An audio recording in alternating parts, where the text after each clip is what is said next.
Sampurasun, Mugi Rahayu Sagung Dumadi. Ada kisah yang tidak terlalu populer di Tatar Pasundan, yaitu adanya istri pertama Pamanah Rasa, ialah Nyai Ambedkasi.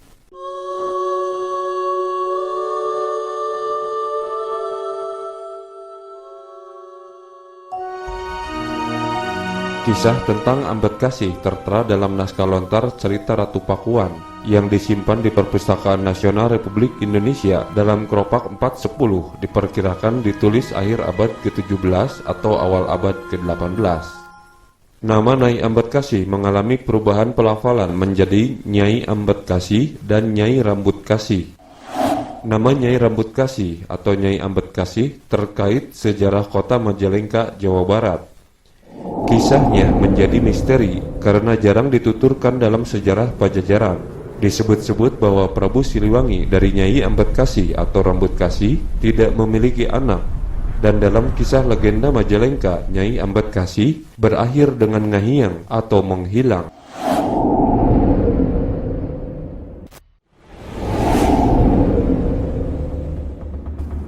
Kembali kita melihat pada masa pemerintahan Prabu Wastukancana, kerajaan dibagi dua, yaitu Kerajaan Sunda untuk Prabu Susuk Tunggal dan Kerajaan Galuh untuk Prabu Dewa Niskala atau disebut juga Prabu Anggalarang.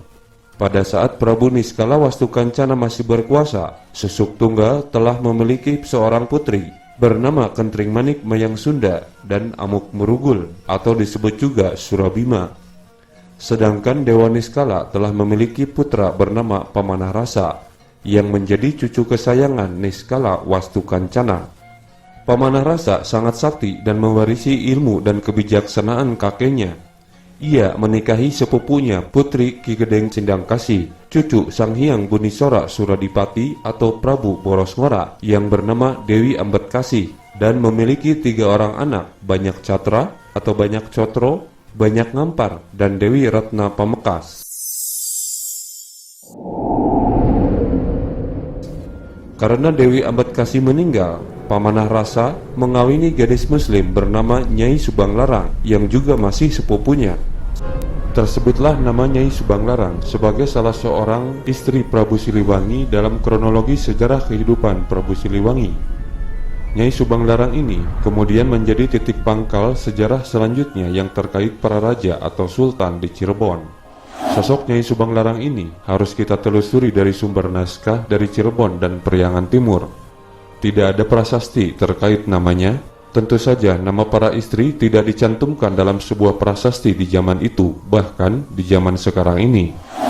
Dalam naskah yang terbuat dari lembaran kulit kayu atau daluang adalah naskah cariosan Prabu Siliwangi.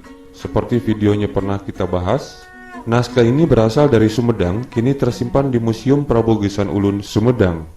Naskah pertama kali ditulis pada tahun 1357 Saka atau 1435 Masehi, yang diidentifikasi dalam Candra Sengkala Wasita Satata Sakti Katimut.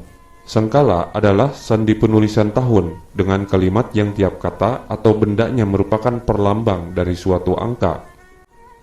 Ada beberapa naskah salinan dari cariosan Prabu Siliwangi dengan kode MSA hingga MSE. Naskah salinan Prabu Siliwangi pada tahun 1675 Saka atau 1753 Masehi ditulis dalam Sengkala Wengining Budawahana Likur Lukar atau 1714 Saka atau 1787 Masehi. Naskah salinan lainnya tidak diketemukan angka tahun, namun dipastikan jauh lebih muda usianya. Naskah cariosan Prabu Siliwangi menjadi naskah paling tua yang ditulis pada zaman Siliwangi masih hidup, yaitu dengan kode naskah MSA berbahasa Jawa Cirebonan dan aksara Carakan. Bahkan dalam naskah ini, Prabu Siliwangi belum menjadi Raja Pajajaran. Pada tahun 1435 Masehi, Siliwangi masih disebut Pamanah Rasa atau Raja Sunu atau Raja Siwi. Lihat juga video sebelumnya di manakah makam Nyai Subanglarang.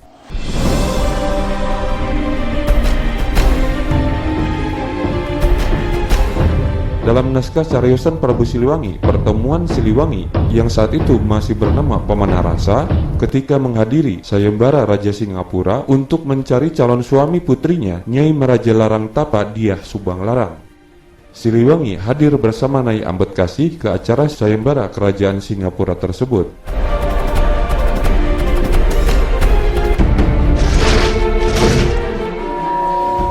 Saat itu, ada pernyataan takluk dari para raja untuk mengabdi kepada Siliwangi dengan menyerahkan putrinya atau saudarinya untuk diperistri Siliwangi atau pemanah rasa. Pernikahan itu bersifat simbolis dan politis dalam rangka penyatuan wilayah beberapa kerajaan di bawah Siliwangi di bawah panji Kerajaan Pajajaran.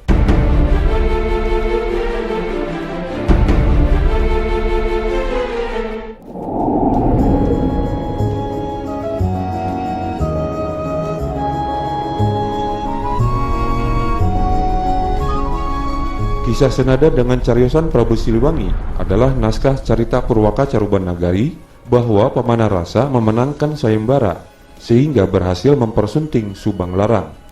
Meskipun ada dua perbedaan jenis pertandingan, dalam cariosan Prabu Siliwangi diawali dengan pertandingan sabung ayam, sedangkan dalam cerita Purwaka Caruban Nagari yang bertanding adalah para tokohnya langsung.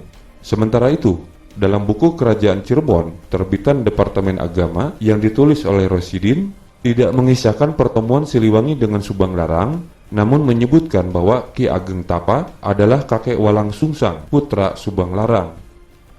Jadi, ada kesamaan silsilahnya bahwa Subang Larang adalah putri Ki Ageng Tapa, sang Mangkubumi Kerajaan Singapura. Selanjutnya, pemanah rasa juga menikahi sepupunya Kentring Manik Mayang Sunda. Dari perkawinan dengan Kentring Manik Mayang Sunda dikaruniai anak lelaki bernama Banyak Blabur atau Surawisesa dan Surasowan yang menjadi Adipati Banten, dan seorang putri bernama Surawati yang kelak menikah dengan Adipati Sunda Kelapa.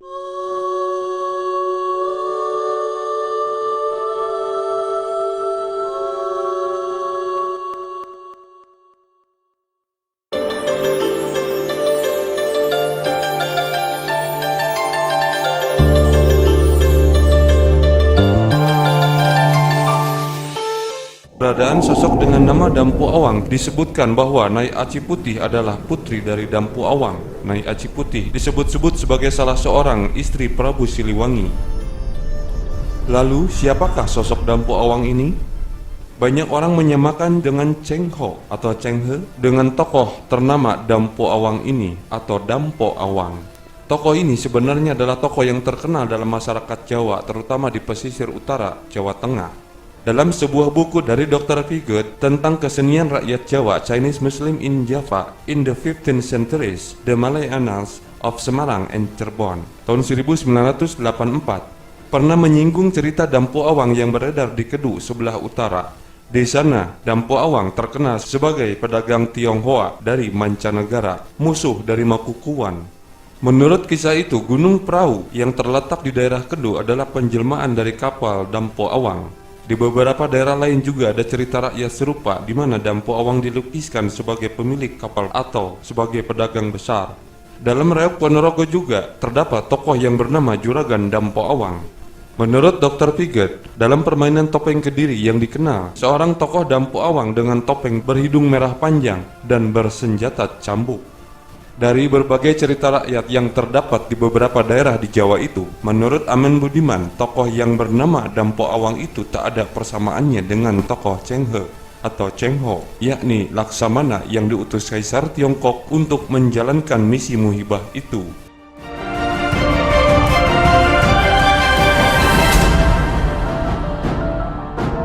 Namun, penanggung jawab sejarah Cirebon, Pangeran Soleman Solendraniningrat, menulis kisah berikut. Dampo Awang itu pedagang bangsa Cina kaya raya yang beragama Islam. Dulunya ia identik dengan nama Sampokong atau Sampo Toalang atau Sampo Toacin atau Sampo Topo. Sangat banyak mitos yang beredar di tanah Jawa tentang tokoh bernama Dampo Awang ini. Tak cuma di Kedu, Cirebon, bahkan yang paling aneh adalah kisah legenda Dampo Awang di daerah Rembang dan Lasem. Bahkan disebut-sebut sebagai mertua Prabu Siliwangi dari Kerajaan Pajajaran.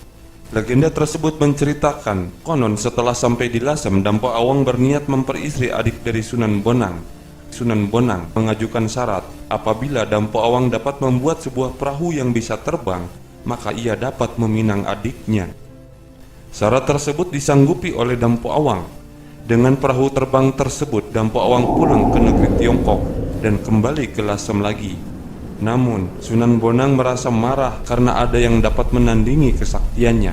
Ia mengambil sumpit saktinya, dan dengan sumpit itu ia membuat perahu tersebut jatuh berantakan.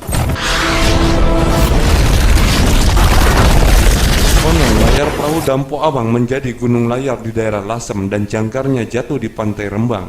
Kini ada di Taman Kartini, Rembang. Menurut para ahli arkeologi, jangkar yang ditemukan ini belum tentu peninggalan dari Dampo Awang, masih memerlukan penelitian lebih lanjut. Namun diperkirakan bahwa jangkar tersebut adalah sisa peninggalan abad ke-14 hingga ke-15 Masehi.